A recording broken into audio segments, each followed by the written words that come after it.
Sarah, if you were a hashtag, what would that be? Future focused. From Ranjay's couch in Charlotte, North Carolina to your couch, somewhere in the world, this is the weekly Midday with Ranjay, the afternoon show, with your host, Ranjay Sarda. Good afternoon. Hello, welcome, and namaste to yet another episode of Midday with Ranjay, a show where we meet the person behind the professional that they are and try to know them a little better. Also, try to understand their viewpoints about some of the issues that you, I, and people at large are grappling with. And in the process, have some fun as well. So, without further ado, let me introduce my guest for this afternoon. My guest for this afternoon is Sarah Waltman. She's an accomplished talent effectiveness leader with extensive history in improving performance of global businesses by designing learning structure and comprehensive talent initiative. She's passionate about developing and supporting talent. She comes with 20 years of experience in operations, learning and development, talent management, talent acquisition.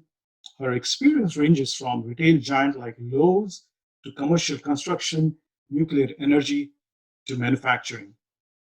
On the personal front, Sarah is married to Dan for 10 years and mother to 9-year-old Jackson, her son, and Zeke, the puppy. She loves interior designing.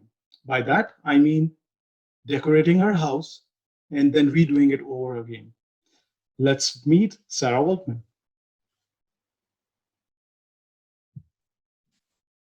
Sarah, good afternoon. How has your day been so far? Excellent. It's so nice to see you, Ranjay. Thank you so much. I'm so glad and thrilled to have you here in the show. Well, I was just reading your introduction, such an impressive profile. And one thing that caught my attention, Sarah, was you about interior designing. You decorate your house and redesign it again. What's going on? I love to keep my husband busy. No, just kidding. I actually have a passion for all things that I can actually see. Sometimes in my current job in talent management, you don't immediately see the fruits of your labor. When you do interior design, you can immediately see change. And I have a passion for both, helping people, which is a longer term investment, and then also redesigning my house, which quicker gratification. Right, excellent. I mean, that was kind of interesting fact about your impressive profile. Now, Sarah, as you know, this show is all about trying to know the person behind the professionals that they are. And that leads to my first segment, which is how I got where I am at. So my viewers who are spread all over US and India and different parts of the country and different parts of the world, they would be interested to know, how did you start your journey and how has your journey been so far? Yeah, great question. I didn't start my journey on a traditional HR track. I actually, in early life, did not realize that HR was necessarily a career track. So as I graduated high school, I was going in to be a physical therapist, and I was working during the day at Lowe's Home Improvement, which is a hardware store. That also helps me with my interior decorating early on in life. And I was doing more operations management. And I started realizing that my passion was really helping people. It didn't come easy, though. I realized that because I made a lot of mistakes. I realized that there was lots of challenges when you have Lowe's with a big corporate office and there's lots of things coming down and you have to execute. You also have customers in the store and there's a lot of different elements to the business. And I realized that I really wanted to help people be better at what they wanted to do. And so after working at Lowe's, I decided to really focus in on talent management. At the time, it wasn't a thing. It was still learning and development and all the detached parts. So I went into a job in learning and development. And I really, really found my calling. And that's really providing people with what they need, the tools to be their best in their careers. And my next couple of jobs in a variety of industries really gave me that opportunity. So I was in commercial construction after Lowe's, then in energy, and then I was in pulp and paper manufacturing, and now most recently Dent Spy Sorona. Wow, that's quite a change. I don't know if I told you, but my wife is a physical therapist too. Oh, wow. I did not know that. I Right. actually learned pretty quickly that I was unable to do that. I was not as good with shots and blood as I thought I would be before I tried it. I just knew the glamorous side of it. So I decided to help people in a different way. Awesome, awesome. So I have a leading question to that, and that brings me to my next segment, which is the three questions to Sarah Waltman. And my first question to you would be, what do you wish you had known when you started out? This is a really good question, and I wish I had known that it's okay to fail. And failure is a part of the journey to success. It's just you get better at not failing as hard the more mature you get and the more experience you get. But failure is a part of the journey. And earlier in my career, every small failure was crushing. And I didn't necessarily see it as part of the journey or know how to, harness the failure as just making me be more successful or learning from it. And I think so often people expect to start something and it to immediately show fruits or immediately they would see success. And they don't realize that you have to understand that there is going to be failure as part of that journey. Right. I'm so glad that you mentioned that because I'm a live example. I've failed many times. I fail every day, and I'm glad that I And do that. My next question is, and obviously we are living in an era which is uncharted territory, and mhm. obviously I need to address the elephant in the room. What HR should stop, start, and continue doing in 2020? Yes, this is a great question.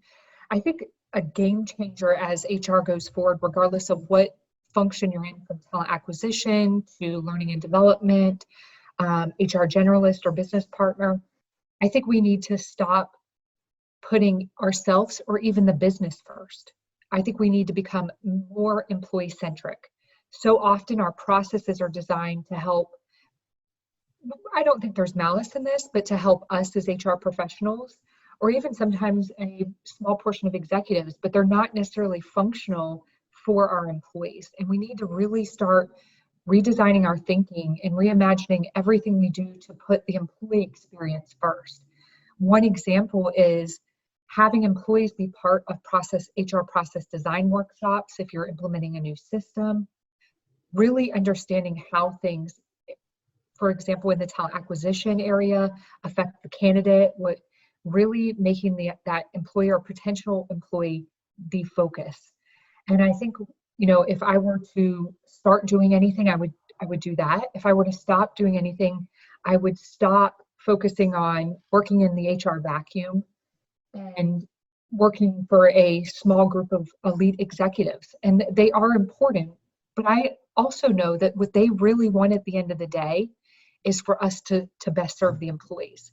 That's the feedback they want to hear. And I think we put so much energy into trying to impress a small group of executives, and then they don't hear the same feedback outside of the boardroom from employees. And that's Yeah, kind of the clash we've been dealing with for years. And I think the thing to continue doing is you can continue to do everything you're doing. I don't think that any HR group I've been part of or any that I have in my peer network are fundamentally doing anything wrong. It's just we're not putting the employee in the center. right, right. Great answer. Great answer. I thought that was a tricky question, but and my last question would be to Sarah Waltman. What are the biggest challenge that employers are facing today? Or let me put it this way from HR centric, what's keeping HR at night? Yeah, I think it's the unpredictability of so many things, from the pandemic to different things going on in society.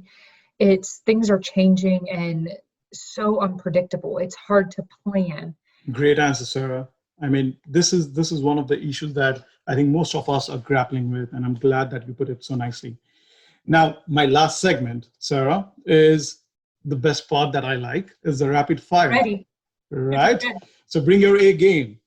So my first question to you is, we finished this interview, and oh, before that, don't take enough time, maybe 5 seconds, whatever that comes to your mind, right? So we finish this interview and you step outside your home office and you find a lottery ticket and end up winning $10 million. What would you do? Ooh, that's a great question. Um, I would probably retire with 10 million. And just remember me as well. I will. I will. All right, phrase it. If you had to delete all but just 3 apps on your smartphone, which are the apps that you're going to potentially keep? I admittedly love Facebook, Instagram, and Pinterest. Pinterest because I love interior design. I love staying connected. I have family all over the country. And I love Instagram sharing pictures, particularly of my dog and my 9-year-old son. Yep, interesting. Great answer. Sarah, if you could have one superpower, what would it be? Wow. I think I would like to fly. I'd like to get places faster and be more helpful to more people.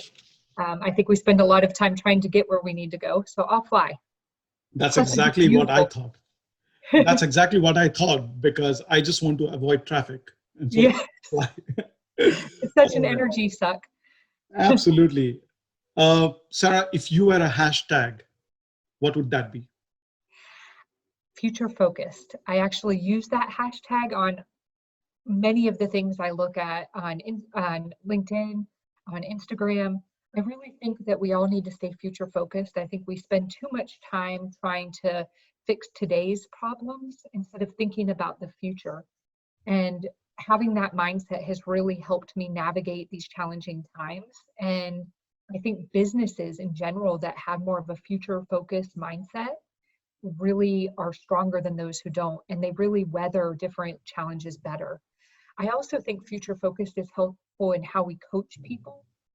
Staying in what happened in the past is really discouraging and not motivating. Focusing on how people can improve for the future and what is needed in the future inspires people towards a direction. Well, Sarah, thank you so much. This is I thought, it would be great to have you here, try and understand the person behind the professional that you are, and also understand some of your viewpoints about some of the critical issues that you, I, and people at large are grappling with. So I cannot thank you enough for being so courteous to be part of this midday show with Ranjay. Thank you so much for your time, Sarah. Thank you so much, Ranjay. Ladies and gentlemen, that was Sarah Waltman. What an amazing person. We look forward to meeting you again next week with another interesting guest on Wednesday at 1 p.m. on this show, Midday with Ranjay. Till then, stay safe and stay smart. Have a great rest of the day.